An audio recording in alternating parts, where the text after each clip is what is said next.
Emmanuel Hennequin, bonjour. Vous êtes le directeur du comité départemental du tourisme 57. Et à ce titre, pour cette journée qui mêle l'agriculture et le tourisme, pourquoi vous êtes là d'ailleurs, eh bien, ma première question serait la suivante. Comment inclure les pépites de l'agriculture en Moselle dans la stratégie de marketing du CDT 57 ? D'abord, il est important de reconnaître que nous avons des pépites, notamment parmi les producteurs, parmi les transformateurs et également parmi les restaurateurs. Et c'est eux qui font émerger les pépites. Alors c'est vrai que jusqu'à présent, on a beaucoup valorisé la filière de restauration Moselle gourmande.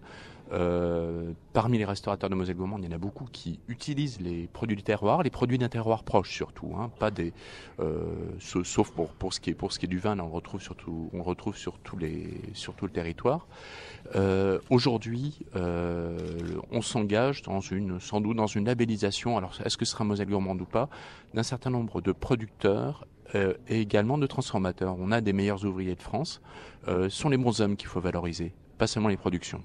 Selon vous, que manque-t-il à l'agriculture de Moselle ? Pouvez-vous nous en dire les lacunes majeures et en comparaison, les points forts ?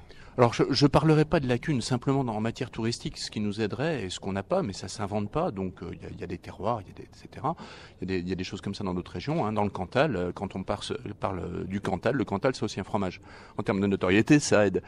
Moselle, on a des choses. Alors, bien sûr, il y a les vins de Moselle qui sont en pleine renaissance, mais les vins de Moselle, pour beaucoup, ça évoque la Moselle luxembourgeoise ou ça évoque les vins d'Allemagne. Donc, dire c'est notre territoire, c'est pas évident. Mais en dehors de ça, les autres appellations, notamment je pense à la Mirabelle, c'est Mirabelle de Lorraine par exemple. Donc on n'a pas un produit emblématique qui porte le nom Moselle, à part le vin. Mais c'est déjà très fort. Alors de ce côté-là, simplement, on peut pas refaire l'histoire. Une dernière question, parce que notre temps est compté. Dites-nous un mot de la Moselle gourmande. C'est un succès.